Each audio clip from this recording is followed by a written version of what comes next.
Welcome to the Get Wealth Show, where we uncover the secrets to building real wealth through real estate from the people who have actually done it. Each episode gives you proven strategies, modern market insight, and actionable steps you can use today to build wealth through real estate investing. Now, here's your host, Michael Hoang. Welcome back. I'm your host, Michael Hoang, and I'm here today with my man, William Tingle. William, what's happening, brother? Oh, man, we're just taking care of business down here in Northwest Arkansas, but appreciate you having me on today. Excited about that. Yeah, William and I, we got to know each other. We were at a mastermind in Orlando, Florida recently. We got to know one another, and he started talking about his neck of the woods up in Northwest Arkansas. I got it right? Northwest Arkansas? Northwest Arkansas, home of Walmart. Right. I was just pulling that out of my memory. We didn't even talk about that. That was from a week or a week and a half ago. And we had a long, we sat at the same table at lunch, and we had a long chat about what he's doing. I said, brother, you got to come onto the podcast and tell us your story. Tell us what you're working on. So William, tell us a little bit about yourself, brother. Well, I've been a real estate investor since 1999. Bought my first property then from a Carlton Sheets, no money down infomercial real estate course. Up until then, I'd been a restaurant district manager, quit school in the 9th grade, if you can believe that. Now, if that's not a testimony to if I can do it, you can do it, nothing is. But worked in the restaurant industry for over 20 years, was just disgusted with it, tired of working long hours, never seeing my family. And one night I saw that infomercial on TV, and I just picked up the phone, ordered the course, and just made a plan. I said, I want to quit my job in a year. And a year later, I had bought about 25 houses. I'd replaced my job income, so I quit my job. And I've been a full-time investor since then. A couple of years later, I'd go to conventions and other things. This was all before social media. So that's how investors stayed in contact, was through events and through chat rooms and things like that. And I was just surrounded by people everywhere I went, and got a ton of emails and phone calls. How'd you do it? How'd you do it?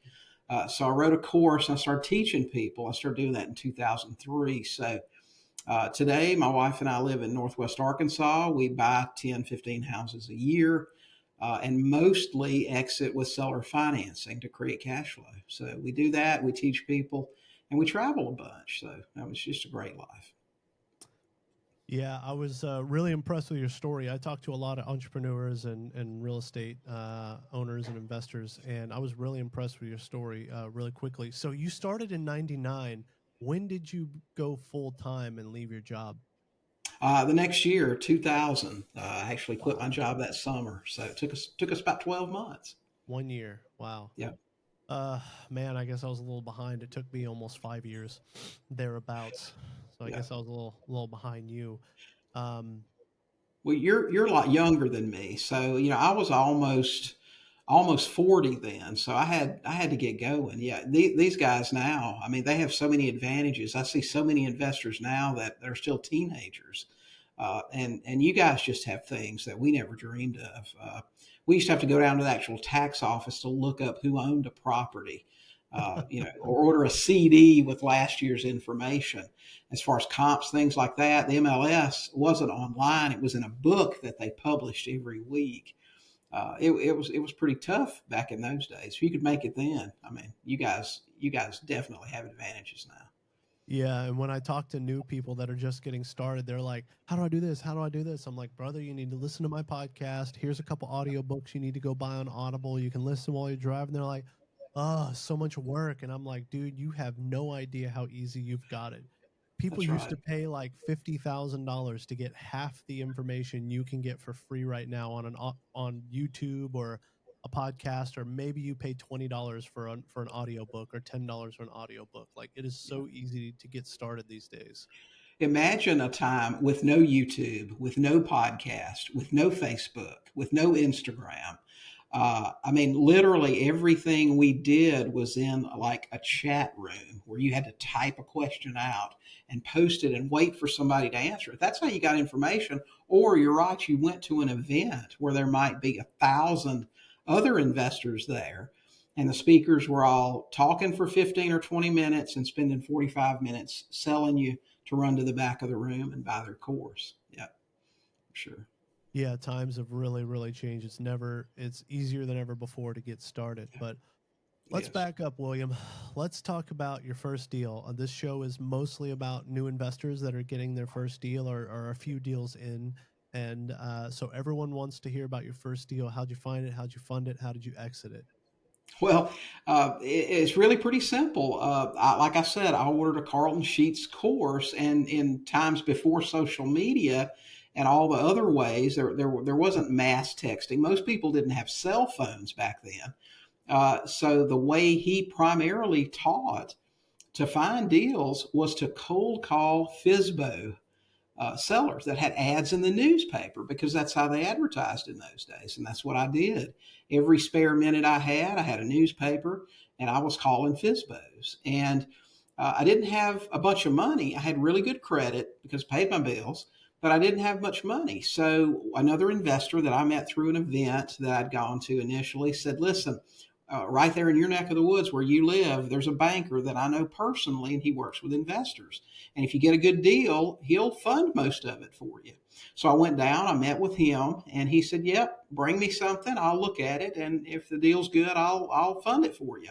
So I kept calling those FSBOs, and one day I looked up on somebody who was an out of state landlord. They'd lived in the house, they moved away, they rented it out because they couldn't sell it, and they were tired of being a long distance landlord. So the house was probably worth $90,000. Remember, this was 26 years ago when you could still buy a house for $90,000. And we struck a deal at 63. So I got that house under contract, went to my banker, and he funded it for me. So we bought it for 63. We went in, we spent a couple $1,000s on some new flooring and a coat of paint. Remember, again, prices were much lower then. And then we sold that house on a lease option. And we went through a couple of lease option tenants before one finally exercised his option a couple of years later and cashed us out at, I think it was around $95,000. So overall, we made about $30,000 on that house. That was my first deal. Wow, I have so many questions from that story right there. So first, what is a FSBO? FSBO, for sale by owner. These are people that either don't have the money or are too cheap to use a realtor, or they feel like they're experienced enough that they can just do it themselves. Yeah, in my experience, many cases, FSBO are just people who don't want to pay a realtor and usually have the house overpriced. So it can be Yeah, an opportunity to make quick cash offers on some of those FSBOs. right, for But it sure. is definitely work. If you want to work FSBO leads as an investor or a realtor, man, that is work. But it's cheap. You don't have to pay a bunch of money for data and systems. It's a good way to go if you Right. got more time than money. And then you talked about lease options. So you can't do lease options here in Texas, but you can up in good old Arkansas. So tell us what a lease option is. A lease option, now on the selling side, is where, like Michael, I've got a house, you come to me, and I've got a house available, and I've advertised it, and I say, hey, rent to own or no credit checks, you can buy a house from us. You give me something down in the form of option consideration. And really, what you're doing is you're paying me for an option to purchase this property for a set amount of time at a certain price. And so you give me a certain amount as a down payment, and you move into the house and pay rent to me. And part of that rent may go toward the purchase price. It may not. Some people say don't give rent credits. But again, that's depends on what state you live in. It depends on how you want to operate. But you'll stay in the house for a certain period of time, either until you have qualifications to get a loan, or you could lease option it for years and years and just keep paying. But at some point down the line, you're expected to go out, refinance, and actually purchase that house. So you have a lease on the house, which is the use of the house, and an option to purchase it, typically at a preset price for a certain period of time. And so when you do a lease option, if you're the investor and I'm the guy selling you the house is going to stay in my name while you have the lease option and you put a tenant in there. Correct. If I'm doing a sandwich lease option, in other words, what you're saying is if I'm leasing it from you and then subleasing it, yes, it will stay in your name unless we negotiate something different. Now, I did a few sandwich lease options way back in the day when I was looking for other ways to buy property other than just cash, and they were miserable experiences for me. Now, knowing what I know now, if I were buying from someone, I would say, listen, if I'm going to lease with the right to sublease, we're going to need to transfer title of this property into a trust. And the trust will hold title to that property moving forward. Because the problem with doing a sandwich lease option is, let's say, Michael, you have a house and I come in and I lease it from you with a right to sublease an option. And you get a lien or a big judgment on that property and you can't deliver title when my lease option tenant is ready to exercise. That's a problem. So putting the title in a trust is usually the best way to go when you're doing that. Yeah, I had another more seasoned investor than me come on the show and said, just get the deed. Just get the deed. Whatever you want to call your strategy, no matter how fancy it is and double backflips and all this fancy stuff, all I want to know is, are you getting the deed? And if you're getting the deed, I like the strategy. If you're not getting the deed, I don't like the strategy. And that's why we converted to sub twos. That's why I stopped doing sandwich lease options, because it's just so problematic. When I get the deed, I've got control, ultimate control, and that's what I want. So that's why 99% of what we do now is subject to, unless we're buying for cash and either rehabbing it or flipping it. So a sandwich lease option is where the property stays in the seller's name, and then you then put another lease on top of it, lease option, to the tenant who's renting the house out that may exercise his option one day to buy. But Right. when you say lease option, you don't mean sandwich lease option. What you mean is like you're buying the house sub to or owner finance, and then you're giving a lease option to the tenant, potential future buyer that lives in that room. Correct. Okay. Correct. We've done hundreds of those. Now, I have ownership one way or the other, either through a sub two getting the deed or buying through bank financing and getting the deed and ownership. And then I will offer it as a lease option purchase to a tenant. That's typically what we would do back in the old days. Now we do straight seller financing to our buyers. Oh, you do seller financing. Are you buying in cash and then seller financing it?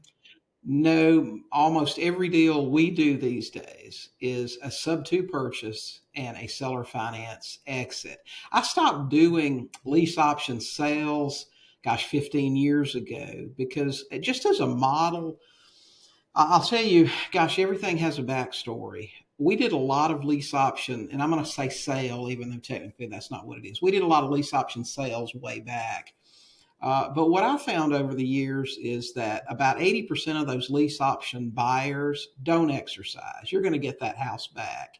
And that may be an okay business model for you if you want to do glorified landlording. In other words, take the house back, do some refurbishments, increase the price, and do it all over again. And I've known a lot of investors who that was their business model.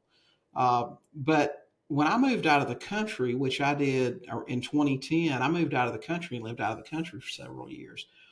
I was really far removed from what was going on, and I had to find a better way. Now, what I also have found over the years is that 80+% of people who purchase with seller financing ultimately refinance you out or stay in the house long term. And that sounded much better to me, living thousands of miles away. Because once I buy a house and then sell that house, I want to be done with it. And I just want to collect cash flow. I want it to be off of my radar. Just send me the money. And so that's why we made that conversion. Yeah, I love that. You and me both. That's kind of the strategy I prefer as well. Right. And so when you say you seller finance, are you technically doing a wrap? You're buying it sub to and then wrapping it to the new buyer? We do not. We sell on contract for deed, which I also know is a big no-no in Texas. That's right. But we operate we operate in states where it's okay. And right now we just do stuff locally here in Northwest Arkansas, which fortunately contract for deed is a-okay in Arkansas. But we do contract for deed for a lot of reasons. It's much more advantageous to us to sell that way. Right. And so you're holding the deed, but the end buyer, I guess we could call it, they have a contract that says if they fulfill the terms of that contract and the deed passes to them, they can buy the house in the future. Rather, that is pay the house off, get a loan, whatever it is you work out in the contract, right? That is correct, and you can sell on contract for deed as you said a lot of ways. You can have the terms in there that after a year of on time payments, your buyer gets the deed. You can do it any way you want to. For us, our buyer has to pay us off in full or refinance, and the reason we do that again is control. It's easier to get them out if they don't pay.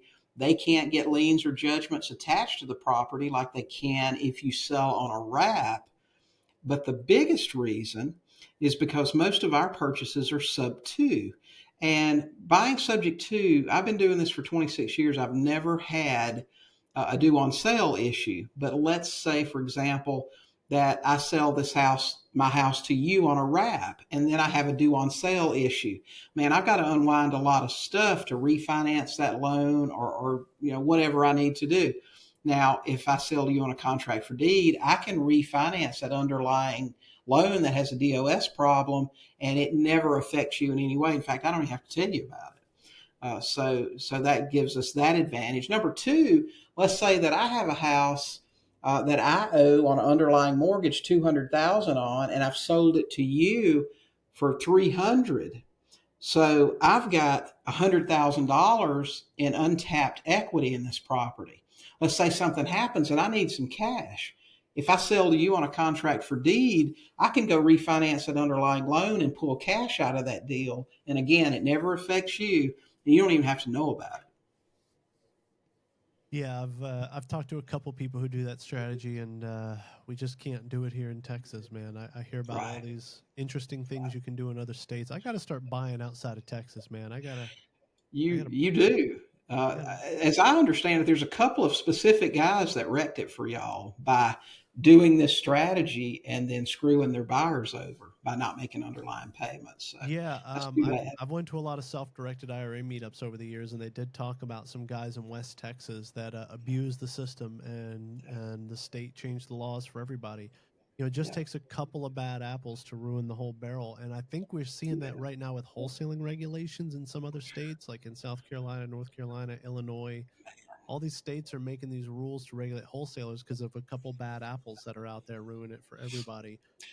Have you read the new bill on the North Carolina proposed bill? They call it whole. It's a whole. Actually, the title of it is a wholesaler reform. But man, this is going to impact real estate investing across the board. Have you read that? So I just had someone come on 2 days ago and talk about the South Carolina law, but I didn't have anybody talk about the North Carolina law. So let's hear it, man, because I'm not in the Man, loop with that it. that it's a bill right now. It hasn't been approved anywhere, and my guess is that it won't become a law in its proposed form. I'll just give you an idea here. You cannot, according to this bill, you cannot, as an individual, unless you're licensed. I'm telling you, this bill is 100% a product of the NAR. It's not an AG that's mad about something or somebody in the government that's mad about something. This thing is fully funded and backed by the NAR, National Association of Realtors. There's no doubt because all of the limitations disappear if you're licensed. Okay. Now they're calling it a wholesale bill, but imagine this, Michael. If you live in North Carolina or maybe even out of the state and you're trying to do business in North Carolina, you cannot communicate with a property owner by email, by mail, by direct oral contact, by texting, by phone about buying their property, period, unless you intend to occupy that property. You can't even talk to them.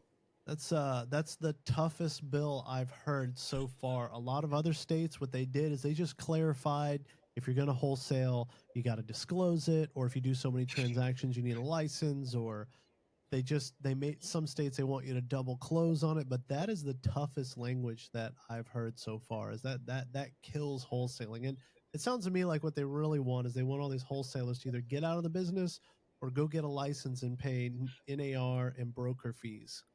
Michael, that kills investing. Under that, just that one point, and there are several others. I made a post on Facebook about it yesterday and shared the link to the bill. It's only 3 pages, and I'll send you that link as well, so you can put it in the show notes here. But just that one thing. Let's say, for example, that you live next door to Bob, and Bob tells you, Michael, I'm putting my house up on the market and I've got to get out quick. I'm going to price it really good. But yeah, I've just got to sell. Let's say that, Michael, you're thinking about retiring in a few years and you want to build up some active retirement income. Maybe you want to be a landlord and that house is right next door. It's perfect for you. Under that proposed bill, you can't talk to your neighbor about buying that house from him without involving a realtor and paying a commission unless you intend to occupy it. And you obviously don't intend to occupy it. I'm telling you, it's amazing reading. When I heard about that and I hunted the link to the bill down, and I read it, I couldn't believe it because it's not just wholesaling. They say throughout the bill, wholesaling and related things, related transactions, Yeah, they related wrote it transactions broad. are really They getting wrote you. it broad to prevent people Oh yeah, from finding a loophole in that one.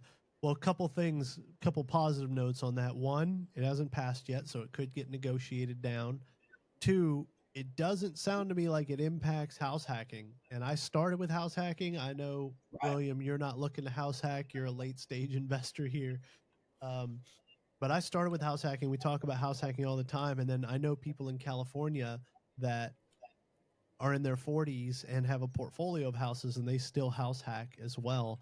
So if you Mhm. intend to occupy, a lot of these regulations don't impact you. And so what I did when I first started, and I've talked about it on the podcast before, but when I first started my career is I bought a house hack. And then most people don't know when you're signing that 30-year mortgage, you're not saying you're going to live there for 30 years. You're saying you're going to live there for 12 months. Right, And right. If so it's every FHA loan, yes. yeah, FHA or conventional or like Fannie Freddie conventional mortgage as well. You got to live in it for 12 months. Right. And so what I did in the beginning and lots of other people do is you buy either a house and rent out the rooms or you buy a 2 to 4 Mhm. unit, you live in one unit, rent out the others. And then Right, after 12 months, you can go get a new mortgage for a new property right. that you intend to occupy and you go move into that one, turn the old one into a 100% a rental property. So it sounds Right. like if people still want a house hack, they can do that. And then every 12 months buy a new property. But, you know, I've talked to a couple people on this podcast who are from states where wholesaling regulations have kicked in Right. and they tell me that the deals have gotten better. They Mhm. make more profit on their average size deal. And I was just talking to somebody from South Carolina, and he said he went from making $12,500 as his average wholesale fee to then now he raised capital and he takes down every property, takes ownership to it, Right. cleans it up, or sometimes does almost nothing to it, and then resells it. And his average, instead of him making a wholesale assignment fee of 12,500, his average profit is now 25,000, and it's still climbing because Right. it kicked out a Yeah. lot of the nationwide wholesalers, a lot of virtual wholesalers. And I've got nothing against nationwide virtual wholesaling. Shout out to my boy RJ Bates, the third. He's crushing it in the game, and I know lots of people who started nationwide virtual wholesaling. But I'm kind of a silver lining guy with these regulations. I know Right. it's ultimately going to impact the consumer. That's who it's going to impact. It's not going to impact me. It's not going to impact you.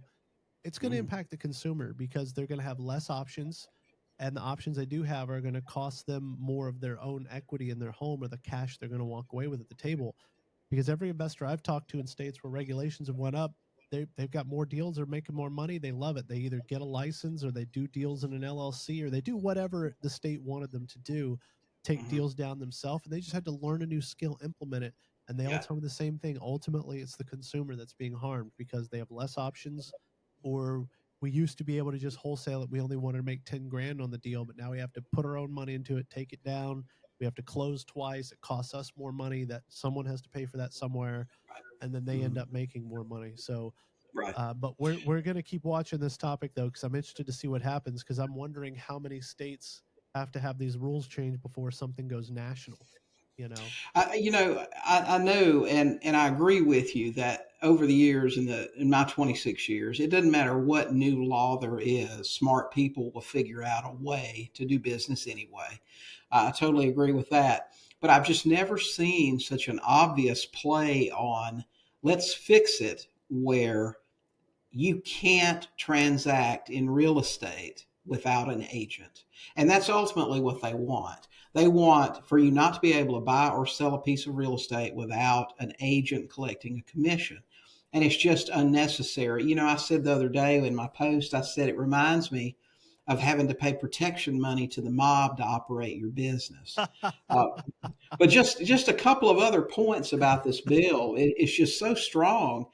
It also includes options. You can't get options on real estate. Okay. It excludes those things as well. You have to give the owner a 30-day right of rescission on any sales agreement. And if the homeowner decides to cancel on the 30th day, that late, you have to let them. And not only that, they get to keep your earnest money. How about that? No. Listen, when you read this, your head's going to explode. I'm telling you. That's why I usually don't get too wound up about these things. I've read numerous ones over the years, and I'm like, well, you know, that's an easy fix. But this one, I'm telling you, they plug the holes on this one. It's not just wholesalers; it's investors in general. Um, it's just really crazy. It really is. Yeah, so it sounds like they're structuring it where Yeah, you said they want a realtor involved in every deal, and I agree with that's right. that. But really, That's what right. it is they just want a fee from every wholesaler. They want That's every right. wholesaler to get licensed. The exclusion to this is being licensed. That's You right. can do all of these things if you're licensed. I'll tell you this, where I live right now, and I've lived in several places as an investor, but when we first moved here, we got so many really good deals under contract that had a ton of equity. I'll give you an example. We got a house under contract for $40,000. And what we started doing was while we had them under contract, we would list them on the MLS. I would get a release from the seller giving me the right to list that property with their full knowledge. I would get a limited and specific power of attorney giving me the right to list that property. Even with those two things, after we did two or three, they came down on us. And actually, we had one of the largest real estate brokerages here send out a memo to their 200 agents telling them not to work with us, that we were criminals, basically. Uh, Wow. but but you know the loophole forever has been double close on it, and you're fine. And we always double closed. I always had the money to purchase, whether or not we found a buyer through the MLS. I was just trying to get a jump on things for ones that we didn't want to keep. But when we got one under contract for 40 and sold it for 151,000 on the MLS 2 weeks later and didn't touch it, we had a six-figure wholesale profit. That's what just drove them nuts. So we had to stop doing. They actually a couple of months ago, when you would open up the MLS, you'd get this pop up that said the local board here no longer recognizes contracts or equitable interest in real estate to list. You can't list it. So my question was, okay, if you guys aren't recognizing equitable interest, how in the world does a contract for deed buyer sell the house that they've lived in under a contract for deed for 10 years? They can't list it on the MLS? No, they can't. If they don't have the deed, they can't list it. Yeah, Crazy. that's not what they're concerned about. They're concerned about getting their 3% on your $100,000 profit on that deal. But it doesn't make sense, Michael, because if you're listing it, somebody's getting a commission.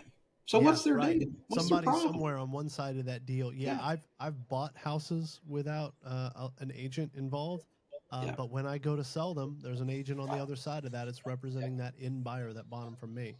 There's It's always an agent getting fed somewhere on my deals. We've never yeah, done business 100% without an right, agent involved. And that's yeah, also why I got licensed, I don't know, 2 or 3 years ago. And I wouldn't say I'm a practicing agent. I'm not running around showing houses to people. I do a little bit of work here and there for people I know. But I got licensed for the same reason because Texas hasn't made a lot of changes, but I just feel like it's coming, you know? yeah. I've never been licensed. Never. I've always found an agent that would give me MLS access. We either paid for their MLS fee, or we just agreed to always, list with them or whatever. I've always found a way to do that. Nice, nice. Well, that that was an interesting topic, man. I had not kept up with what was going on in North Carolina. Yeah. That blew me away. We'll see how that unfolds as they go to pass that law and they negotiate. We'll see if it gets better or worse before that law passes. So tell us about your business today, man. Like, how are you guys finding deals today? 25, 26 years into this game. The older I get, the lazier I get. And our primary, I'm telling you, man, getting old ain't for sissies. But I used to tell my students, you have to have 10 methods of marketing going all the time, whether that's using flyers, using business cards, magnetics on your car, bandit signs. I mean, just a ton of different things. These days, again, and my business has changed. When I lived in Georgia, we do 3 to 5 deals a month. I was 26 years younger, and I was a one-man show. I didn't have VAs. I just did it all. Today, most of our deals come through two sources. One is radio. We're on 3 radio stations here. We run 100 spots a month on each station. And the second way is door knocking foreclosures. And right now, there are probably 10 or 15 foreclosures a week. And I actually go out once a week and take all the newest notices of default and go out and door knock and talk to people, and we buy houses that way. Those are the two primary ways, but we're only looking for 10 or 15 a year. So it works out real well for us. So you are door knocking pre-foreclosures. I do. Still to this day, with as many doors as you have, you are still door knocking pre-foreclosures. Listen, I leave a green envelope if we don't get to talk to them. If we do get to talk to them, we try to get inside, sit down at the kitchen table, have a conversation. If most people want to keep their house, if they still live there, they want to keep it. And if they can, if they fixed whatever problem caused them to fall behind, or they have a way to, we'll talk to the lenders for them. We'll negotiate with the lenders for them. We'll share ways that they may not have thought about. I sat down with a lady yesterday. Thursday's our foreclosure door knocking day. I sat down with an elderly lady yesterday for an hour and explained to her how she was eligible for things like a partial claim or a loan modification. She had no idea, but she'll probably be able to do something with one of those with her lender. But if they're not interested in keeping it, or if they've already moved and the house is vacant, we'll skip trace them, have a conversation with them. And if the numbers work, we'll buy the house. So I love door knocking. I love getting face to face with people and talking with them and trying to help them. So, do you ever buy the house and then rent it back to the homeowner, the previous homeowner? Never. Not in a million years. No. Yeah, someone and I know. Go ahead. Oh, no, I'm just saying, I know other people do it. Last year we sat down with a lady that said, "Hey, I talked to so and so, and he says that he can buy the house and I can stay and I can rent it." I said, "Well, then you need to let him buy it, because we can't do that. That is a potential for too many problems." Yeah, someone taught me that is the golden rule of sub 2. The cardinal rule is you don't rent it back to the homeowner. I know some people. I know there's a big operation out of Kansas City. There's a guy, Michael Frankie. I love him to death. And he will, with certain sellers, he will rent it back to them, or he'll give them a period of time that they own it. But it does raise a lot of problems for lawsuits, and people can claim they didn't understand what they were signing, or they didn't understand what they were doing. Right. However, I have heard of people telling the homeowner, "Yeah, if you sell it to us, you can stay," and then they use that to get under contract, and then they tell them, "Actually, you can't stay." And I hate that Yeah. more than actually renting back to the homeowner. But when you say that you go and talk to them and you help them try to stay in the house, so you don't mean buy it and then rent it back to them. What you mean is help them explore all of their options to That's see if they right. can stay in the house first. And then if they're not interested or they don't qualify for those options, and there's a lot of options out there. Most people don't know all the options that are out there. I have a list of all the options that are out there. I can't bring it to the front of my mind right now. then you move on to, well, would you like to sell the home, right? Exactly. Well, you have a conversation, and that's where I think most investors fail. You know, we live in a fast food type society right now. People want a text message, people in foreclosure, or at best make a phone call. They won't go to the door and knock. I want to have a conversation with Bob and find out if he wants to keep his house. Well, Bob, how'd you get behind on your payments? Well, I lost my job. Okay, so if you could get caught up, could you make your payments now? Well, no, I still don't have a job. Okay. Well, you're probably not going to qualify for any programs that are out there since you don't have a job. Unless you can get a family member to catch you up and you don't get another job pretty quick, you're going to get behind again. So maybe we need to look at something else right now. Maybe something else will be your best move. But if they fix the problem and they can just get caught up, then it's completely different. So do you have retirement at work you can borrow from? Do you have friends or family that'll lend you the money? Does your loan qualify for a partial claim or a loan modification? I mean, there are just several things that are just at the top of the list that they can probably get done. And I'll tell you, if you talk to 100 homeowners today, 99.9% of them have never heard of a partial claim or a loan modification. So they don't even know to ask about that stuff with their lender. But we do. So we'll get on the phone with the lender, with them sitting right there, and ask all those questions. Does Bob qualify for these things? And we've done it time and time and time again. So if they want to keep it, we'll try to help them. No charge to them. We'll spend the time with them and try to get it done. But if they obviously can't fix the problem, then we move into, Bob, how can we help you start over? Okay. And if the numbers work, that's when we're going to find out what they need to move on to something else. Yeah. So the Texas foreclosure and the Texas auctions, we work on a unique system here that most other states don't have. We call it Super Tuesday. You're probably familiar with this. Georgia is identical to it.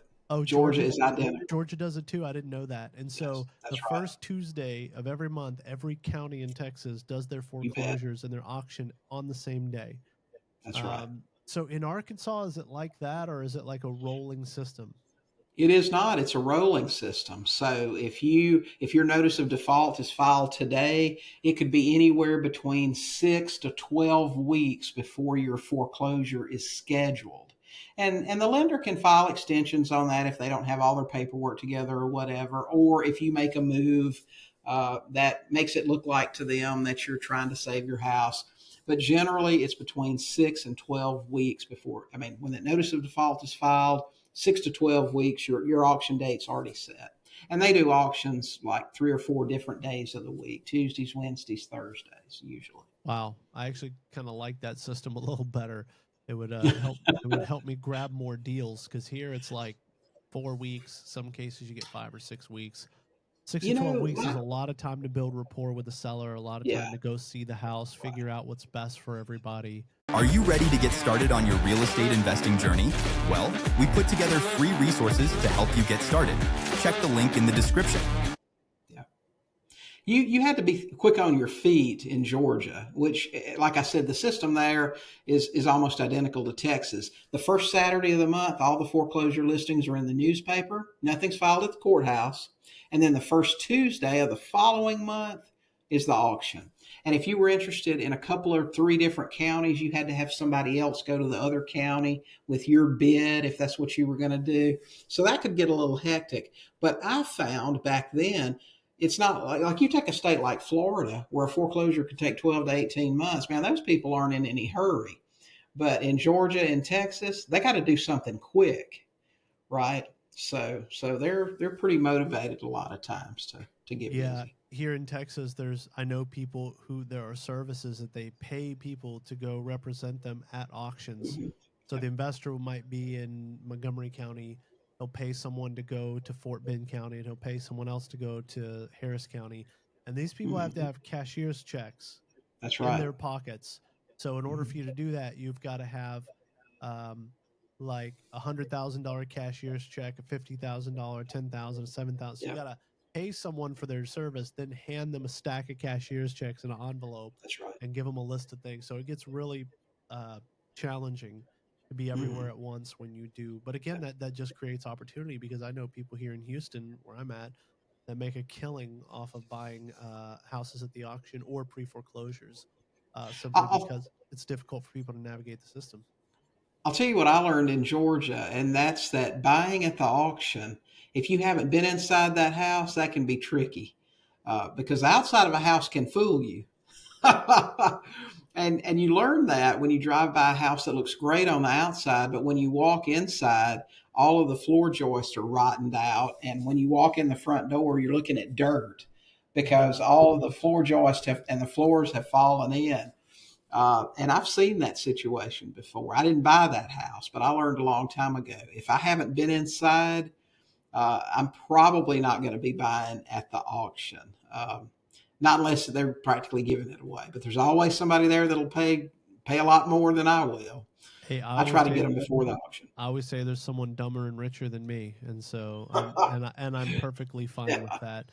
that's right. There is, yeah, I forgot to mention that, but in Texas, if you buy at the auction, you're buying sight unseen. That's why I like to That's buy right. pre foreclosures, where you're knocking doors and you're talking to homeowners before things go to And auction. I'll tell you this too: you better make sure you're buying at the foreclosure auction on a first mortgage.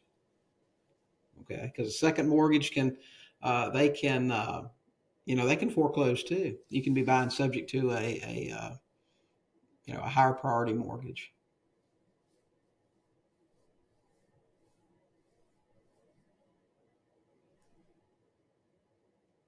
Yeah, so you can be buying a second position mortgage at the auction. Do you mean like a tax lien or an HOA lien? Is that what you mean by No, I mean a second mortgage can be foreclosing, and if you haven't done title work on it, or they don't tell you, you might be buying a second mortgage at the auction.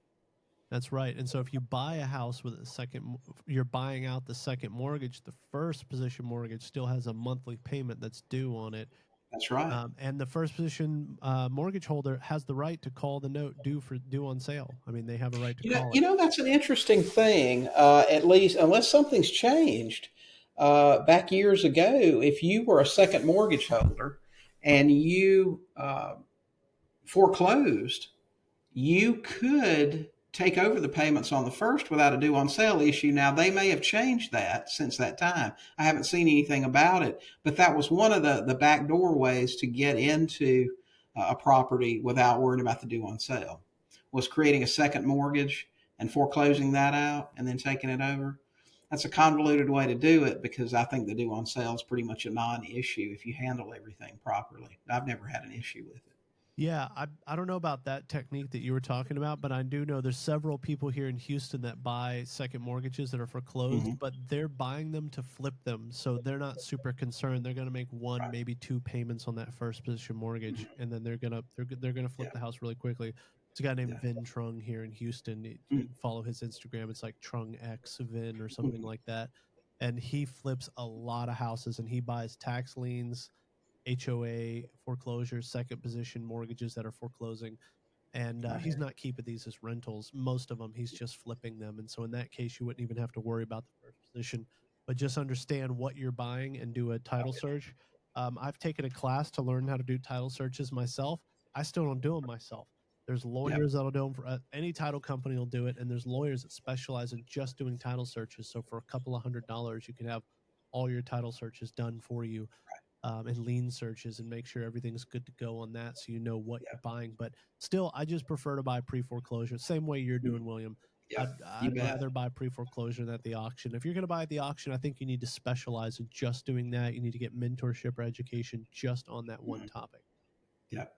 Yeah, there's a lot to do. I know when you have a seller that calls you the day before the auction, that's when having that skill of being able to do a title search really comes in handy. The first attorney that I had that I worked with for years in Georgia did his own title work, and I got him to show me exactly how to do it. It wasn't a cost savings thing. Whenever possible, you pay somebody to do it because you got better things to do. But when a seller calls you the night before the auction and you've got to get up and find out everything's okay, and you need to get into that records room an hour before the auction to find out, it's a handy skill to have. Yeah, I I see that as like a common problem here too, is that people will talk to you for weeks. No, it's fine. A family member's giving me money. I'm going to catch it That's up. I'm right. about to get this job. And then 1, 2, 3 days before auction is when they really wake up and say, "Uh-oh, I got to sell Right. this." And no matter how much you talk to that seller ahead of time saying, "Hey, it's easier if we do it now. I might not be able to save you," because you can't save them all. I mean, Yep. sometimes you just can't. It's always a couple days before foreclosure, whenever they That's really that. wake up and they say, "Okay, get this Yeah. thing off my hands. Give me some money. Help me get a new place and get me out of here." That's a heartbreaker when they call you, the afternoon after the auction or a couple of days later and say, okay, I need to do something. And you have to tell them, listen, the auction was 3 days ago. I'm sorry, but either the bank or somebody else bought your house. There's not much you can do because there's no redemption in Arkansas. Now, some states, they have a period of time they can go back and unwind the deal, but not here in Arkansas. Once it's the gavel comes down, it's done. Yeah, I haven't done one in a while, so I don't remember all the details. But when you do a tax foreclosure, there are rights of redemption, and it Mhm. depends on if it was homesteaded, if it was a Right. primary residence, if it was a rental property, or if it's like farmland. But your redemption on tax deeds can be between 6 and 24 months, Oh, yeah. depending on how the property was structured. Right. Um, but at any rate, so you're still door knocking today. Any other big lead sources if someone was getting started in Northwest Arkansas today? How would you recommend they find deals? Well, I mean, those are the two that are best for me. Now, we've used bandit signs here in the past, and we've gotten calls from that, and other people still here use bandit signs too. And I was at a RIA in Fort Worth a couple of weekends ago. We were talking about marketing methods that work, and one of the guys there buys all of his houses with bandit signs. And depending on who you listen to, they don't work, but there's a bunch of them out there. That tells me they're pretty effective. Um, but the two, like I said, the two that work well for me are radio and door knocking. Now, if you want to do other stuff up here, we get direct mail all the time from some of the properties. We have a different mailing address, of course, so we get direct mail a good bit. I know there's a guy here that's a pretty big name with bigger pockets that lives right here in Bentonville too, Henry I Washington, know who he. and I was gonna say Henry Washington, my yeah, man. right. And he does almost exclusively direct mail or works with agents. So everybody's, got it. He's also on radio too. I hear his ads occasionally. So everybody's got a little bit different thing. But here's what I do know, Michael. It doesn't matter what you do. If you let people know that you buy houses and you do it on a consistent basis, whether it's cheap marketing, whether it's expensive TV or radio, if you do it and you do it consistently, you will get leads and you will get some results. That's right. Everyone I know is doing a different marketing technique here in Right. Houston, and they're all doing deals. They're all making money. Mhm. They're being consistent Yeah. with one or two marketing channels typically. There are some people that spread themselves out in a few different channels, but I've always believed in picking one or two channels and sticking with it and becoming the master of that Right. before moving on to another channel. Mhm. So, radio ads, you're on radio. So, we I am. had someone on a couple days ago talk about how to do media buys for TV. He's been on Mhm. TV for like 4 or 5 years. Right. Um, so, when you do radio, do you need to hire a media buyer and work through a third party, or do you just call up the sales department? How do you do that? It's pretty simple. You call and you get an account manager and you tell him what you want to run. And I learned from someone who actually took a high dollar workshop on using radio. But the breakdown's pretty simple. We did a podcast on it on our podcast channel on how to do radio ads. We run 1 minute ads, no background music, just us speaking with a pretty specific um, script. We've got 3 versions of it now that we use. But you'll get an account manager, you'll tell him you want to run 100 60-second spots during specific times every month, and they'll quote you a rack rate, and that's generally going to be $60 to $100 per spot. And you got to do some negotiating, and you've got don't call planning on starting your ads tomorrow. It took us about 2 months to get them where we wanted them, and we pay right now about $10 a spot for our radio ads. So we're on 3 channels, and we spend a couple of $1,000s a month on radio. Wow, that is awesome. So someone just starting out with a smaller, that wants to buy smaller packages, probably not going to get that $10 spot. And also, Probably not. And it also depends on what market you're into. It depends on what that time is worth, how big the city is, or how many other people are bidding for that time. Right. Yeah. Right. And it depends on it depends on the radio guy too that you're talking to. Some of them are more flexible than others. And we've negotiated rates in a couple of different markets now, and some just won't play ball with you. The economy that we're in right now, it's easier to get a better rate because, when sales are down, when people are cautious, a lot of smaller businesses just can't afford it. So they stop their advertising. So there are more available slots for your radio ads. So, but we love radio. And I'll just tell you a quick story about it. We had never used it before. We got up here and we started running. Our second day that our ads run, we got a call from a code enforcement guy that said, "Listen, we got a problem property out here. It's got gosh, what do you call those guys that just move in and stay? That don't, I can't. Gosh, I want to call them a hoarder, but that's not what they are." Anyway, this guy's just living in this house, and all the neighbors are scared of him, and the house is run down. And he said, "I want you to see if you can buy it." So we bought it. Long story short, we flipped it, and we made $71,000 on the second day that our radio ads. Before I ever paid my first radio invoice, I had picked up a check for $71,000. Now, if you do the math, that pays for radio for 3 years or more. So we're pretty happy with it. Wow. So you were able to cash a check before you even had to pay for your radio ads. First invoice, yeah. Yeah, we sure did. That's pretty great. We're gonna always run radio. It's amazing. Okay, wow. And so do you target AM radio stations, FM radio stations, morning, afternoon, evening slots? The target is things that people of a certain age listen to. Country music, classic rock, talk radio, things that people say 40 and above typically listen to. You're looking for a certain demographic, a homeowner. You're not looking for rock stations. You're not looking for rap stations. You're not looking for teeny boppers, where they listen and they still live at home. You want an older person that probably owns real estate. And you want to run from 7 a.m. until 8 p.m. Not only are you catching all through the day, but you're catching them on commute time in the morning and in the evening. So when they're driving home or driving to work, they're listening to your ads. So those are the two main keys: classic rock, talk radio, and country stations. And then you want to run from 7 a.m. until 8 p.m.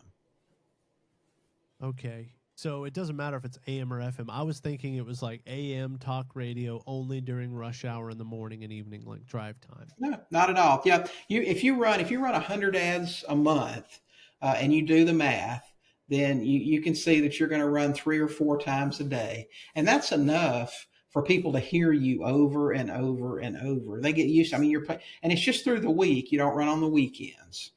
Most people are out doing stuff. They're definitely, in most cases, not driving to or from work. So you're running Monday through Friday. So you run 20 days out of the month, and you're running 100 a month. So, 4 or 5 ads a day. That's enough for people to hear you a few times. Wow. And do you then direct them to a website or a phone number? How do you capture the leads? We have a very specific, easy to remember number. My wife picked that out through our CRM and Twilio. Actually, our number that we use on our radio ads is 888-2525. So it's easy to remember. And we also in the ad say, or check us out at, callplanb.com. So I love that. We do make that easy. If anybody in Northwest Arkansas needs to sell their house for cash fast, give them a call. That's right. 888-2525. That's right. Let us be your plan B. That's what we say in the ad. A sample of the ad copy, like what you say. You said you have multiple scripts, but can you wing it, or do you need to have your script? Man, I can play one for you real quick if you want to listen. You want to spend 60 seconds listening? Let's hear it. All right. If you go to our website, we've got that up there um, where you can hear it. So listen, I'll play it for you. Let's see if we can hear it.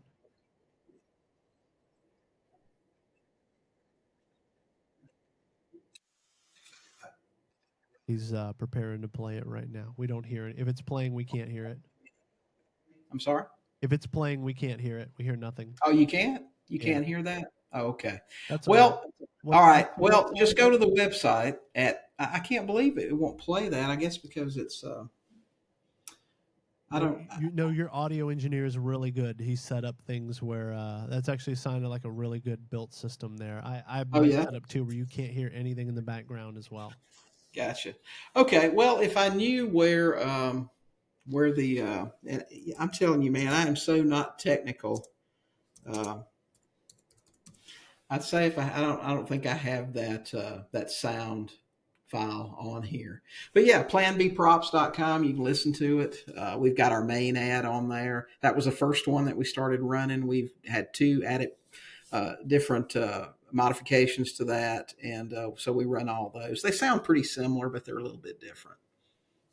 Love it. And then what you said you did a whole podcast on how to do radio ads. Can you plug that? Can you tell us the name? It's on YouTube, right? It's on our YouTube channel. That's sub2tv.com, SUB, the number 2 TV.com. That's our YouTube channel. We've got over 800 videos where I teach and have our podcast or our video podcast there. But if you just do a search there on radio, it'll pop up, and it's probably an hour. I discuss it with the gentleman that introduced me to it, Randy, and we talk about all the specifics and how to negotiate with the real estate with the radio stations and everything else. So you should be able to take that information and go out and have radio ads running. Yeah, I'm going to listen to that. I'm gonna go work out after this call, and I've been feeling terrible. I've been sick. You know, I told you in the Yeah. pre-show that I got sick, and Mm-hmm. coming back from that conference in Orlando, me and my wife both got sick. I'm still Right. recovering from it. So thank you everybody for being so patient with me these last couple of podcasts. I've been recovering from a cold. I've been coughing and sneezing and muting my mic. But I think I'm going to get back into going for walks and doing some push-ups and lifting some light weights after taking a break for a few days. And I'm going to go find that podcast, that episode on YouTube, and I'm going to give that a listen because this radio thing is interesting to me. I'd like to see. I love it. And I'll tell you, not only will it bring you deals, there's this credibility factor with being on TV or radio. You know, I can't tell you the number of times because when somebody calls 888-2525, this rings. It comes straight to me. There's no Pat Live or any of that stuff. I'm a big believer in you do marketing. If a seller picks up the phone, they want to talk to you. And I've always been that way. So when I answer the phone, they'll go, "Hey, you're the guy on the radio." And I say, "That's me. My name's William. I'm the guy on the radio." And I've had people say to me, "Well, you must be legit. You're on the radio." Well, I am legit, but I don't know if being on the radio is guarantee of being legit. Yeah, But, little do they know you paid $10 to be on the radio. that's right. Yeah, I paid $10 for that thing that you heard, but anybody with $10 could have done it too. Oh, that's Yeah, but I hilarious. think radio is amazing. Yeah, I want to look into that more. You've got me now. I'm going to put on my list here that I'm going to call a couple radio stations in the Houston area and see if it's $10 or see Yeah, what's going on with that here in my local market. I'll shoot you a text and let you know how that goes. you bet. Love to know. So let's move to the. Man, I love talking to you, man. This is so easy to talk to you, and I have a million questions. We could talk all day, but Sure. let's go to the last segment of the show here. So, on every episode, I like to tell people that the life that you're living is rarely a choice of your own. Your ship it's like a large ship in the ocean, and ships move very slow. They turn very slow, and usually the course that you're on in life was set by your family, your friends, where you grew up, where you went to school, your community. And when I talk to real estate investors, what changed the course of their ship and either brought them into real estate or changed how they did real estate when they got into the business is almost always a book. So can you recommend what books changed your life the most or your business the most? Gosh, I'll tell you, Michael. I told you this before we got started. You talk about things that change your life. You know, it's interesting. I made a Facebook post this morning. Um, and I'll just give you a little. This is a little more background on me too, and another uh, big sign that if I can do it, you can do it. Um, I was born to two teenagers in Mississippi. My parents were divorced before I was a year old, and my alcoholic grandparents pretty much raised me. On weekends, when they were out bar hopping and drinking in beer joints, they would leave me in the car for hours. I was 3, 4, 5, 6 years old. Eventually, when I was 12, my mom married my stepfather, and he beat the crap out of me pretty much every day of my life for the next 3 years. And I ran away when I was 15, and that's why I quit school in the ninth grade. But I hid from the cops and social services. I lived in boarding houses and rooms in boarding houses. I worked 2 and 3 minimum wage jobs to survive until I turned 18 and didn't have to hide anymore. And in 1999, I had a pretty decent job for a ninth grade graduate. I was working for a restaurant chain. I was director of operations for 3 states. I made about 60, 70 grand a year. And that was pretty good for somebody with a ninth grade education. But I felt stuck. I felt like I was stuck in that job. I worked 70 hours a week. I never had any time for my family. And I ordered a Carlton Sheets, no money down real estate investing course. That was the first thing that changed my life. I did what he said and I started buying houses. And after that, subsequent books that I read that made a big impact. And like I told you in the pre show, I hate to even say it, but Rich Dad Poor Dad was a big influence for me because it really taught me, we're all taught you become an adult, you buy a home, that's your biggest asset. And just the realization that when you're broke, assets feed you and liabilities eat you. And if you're broke and you don't have a job, you can't pay your mortgage payment. That's not an asset. It's a liability at that point. So that was a really big first book for me there, and followed by The Millionaire Next Door, because that really teaches you how the average millionaire lives in this country. It's not the showy, the Lambo, the rented jet, let me do my video mansion guy. It's your next door neighbor that's got $10 million sitting in an IRA because they've managed their money well throughout their life. They have the principles down. So both of those were very eye-opening for me and changed the way. It just rewired my brain and as far as how I think about money and being a good steward of money. Yeah, Rich Dad Poor Dad was my first book too, and almost everybody on the show recommends it. I've given away more copies than I can count of Rich Dad Poor Yeah. Dad. At one point, I bought a bunch of the mass market paperback version out of a box in my office, and I would just give them out to people at conferences and Right. get-togethers. But I love The Millionaire Next Door. I don't think anybody's recommended that one yet. And I can tell you that what that book teaches is absolutely true because I go to a lot of like self-directed IRA meetups and places to Mhm. raise money, and I put on like workshops and webinars for them and taught free classes. And the people that you would not expect to have money come up to you, they're wearing Costco clothes, they're driving a 10-year-old car. I mean, me and my wife, we share in our story. We had paid off cars for years, and we still have a couple of them. I drove a 12-year-old car for years. Something breaks, you fix it, you Mhm. know. Right. And I found these people that come up to you and you're like, okay, this guy doesn't have any money. Mhm. I don't know. He's just wanting free information, which is fine. I'll give you all the free information that you need as long as you take action and use it. And and then turns out the guy's got $3 million in a self-directed IRA, and he wants to be your private lender. And then Mhm. what happens? You do a couple deals with him, and you treat him right, and you take care of him, and you treat his money like it's your money. The next thing you know, he introduced you to his other friend, comes up That's in right. Costco clothes, driving a 10-year-old paid off car, and you realize Mhm. these guys could be living in really big houses. Um, these guys could be living Sorry. in big. That's all right. That I always leave my phone on because when it says radio, I answer it. Oh man, if you could take a call live from the radio, that would be interesting. We've never had that I've, happen on the show before. I've done that in the past when I did lives. I've taken foreclosure calls. I've taken radio calls. I mean, you talk about spur of the moment stuff, but yeah, just let everybody listen. Yeah, it's cool. Yeah, I would love that. That would be awesome if that was a radio call right there. Yeah, Um, So yeah, I love The Millionaire Next Door. It very much is real, and that's also how we're good stewards of money. I'm not longing for a big mansion or yeah. or a Ferrari or anything like that, unless it represents a very small percentage of my net worth. You know, Right. I used to think when I was in the white collar world, because I started blue collar. I don't have a college degree. I've talked about this before.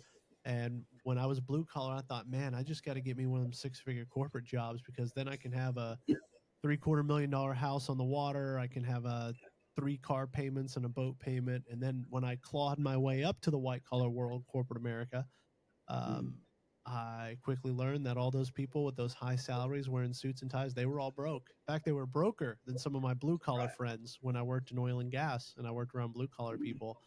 And so while I was buying houses when I had a full time job, and I made a mistake. I do not recommend people share with their coworkers when they're doing real estate, when they're building that bridge to get them Right. from part-time real estate investor to full-time real estate investor. You're building that bridge. Yeah. Don't tell your coworkers.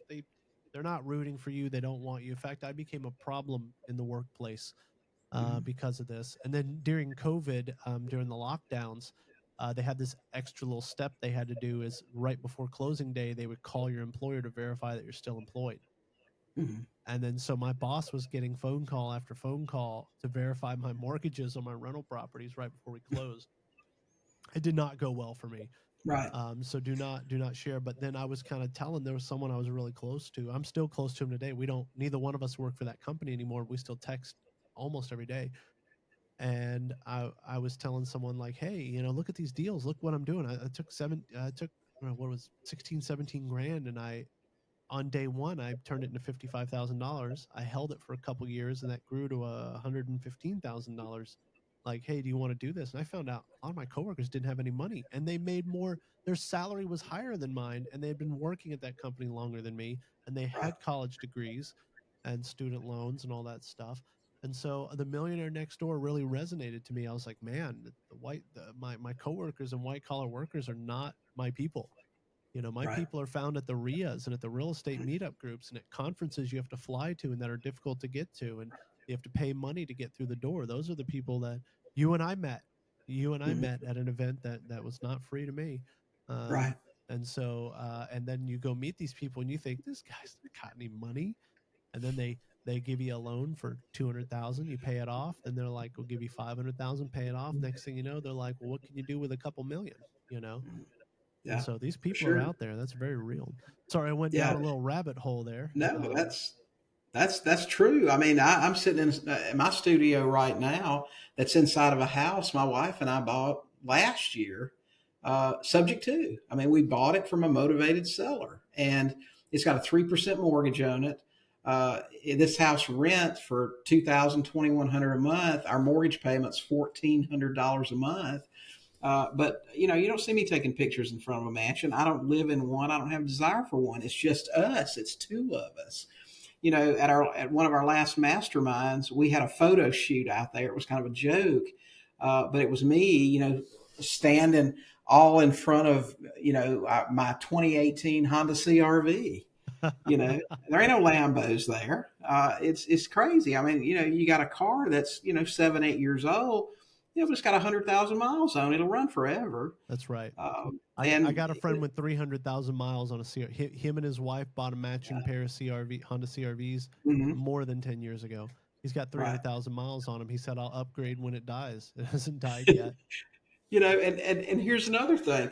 People make these big eyes, average people, when you tell them we only have one car. But my wife and I work from home. We're together all the time. We travel a bunch. We get on a plane, we go rent a car somewhere else. Why do we need two cars? Why do we need to, pay for two cars and license them and maintain them? We don't need it.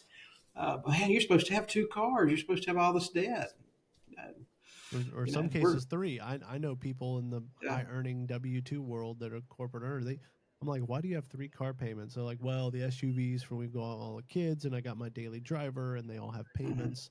And I have a friend who lives in a house bigger, much bigger than mine. My house is nothing fancy, but much bigger than my home, and has three Right. car payments. And the husband and wife, both earn over 100,000 a year. And then I bring them. I've known them for years before I got in real estate, and then I bring a real estate deal, and I'm like, I'm looking for funding for this. They Mhm. didn't have any money. So Yeah. the Millionaire Next Door, man, that is a really great Yeah. read. I encourage everyone to grab that on Audible. That's Um, right. It's great. oh man, excuse me. Oh man, I'm still recovering from this sickness. So next, I'm gonna do my spiel on being a go-giver. Oh, before we go forward, you said you lived out of the country for years. Where was it you were living? I lived in San Pedro, Belize. Belize. Look at that. Yeah, me and my wife have a goal. My wife is from Asia, and me and my Hmm. wife have a goal that when we have a little baby, which should be, we haven't started yet, but we wanna try to have kids soon. We don't even know if we can have kids. God willing, we can. Hmm. Um, and we wanted to, like, when the kid's like 1 year old, 2 year old, we wanted to go live overseas back where she's Hmm. from for a Right. year or two, and have her our child around the family, because the kid doesn't care where they're at when they're 1, 2, 3 years old. That's So right. so she was like, let's go back before they need to start school and everything like that.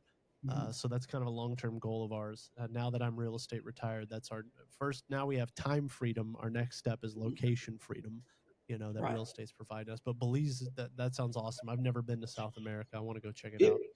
it was. I mean, Belize is actually on the Yucatan Peninsula off of Mexico, so technically it's in Central Central America, America. that's right. It borders Mexico and Guatemala, and we had checked that out years before with our kids. We'd gone down and stayed for several weeks, but Belize is great to check out. The monetary system is based on the U.S. dollar, two Yep, for one. The official language of the country is that's English, so right. Spanish isn't a problem if you don't speak it. And it's so, at least then, I'm sure it's more now, but it was so expensive to live there. You could have a house on the beach. I mean, a really nice place on the beach for $1,500 a month. I mean, just super super inexpensive to live. You could have a housekeeper, for $100 a month. I mean, it's just crazy. Yeah, Yeah. and then Belize was a former British colony, and Right. I don't know if this is true, but somebody told me they don't consider themselves Central American. They consider themselves more Caribbean, like they have more ties to the islands in the Caribbean area, and Yeah. so I've heard it's very different than the surrounding countries there. But I've The never people been. are great. Yeah, the people there are great. They're super friendly. They have a qualified retirement program for Americans specifically. They want you to retire there, and you only have to have a $2,000 a month income, provable income, to move there and be a permanent resident. So it's really pretty sweet. Wow. Wow, that's very accommodating. I've been to some Mhm. countries that have not been accommodating to long-term Yeah, stays for foreigners. When I real it estate was great. when I real estate retired, I talked about this before, but we spent several months jumping around Asia from country to country to celebrate when I left my job.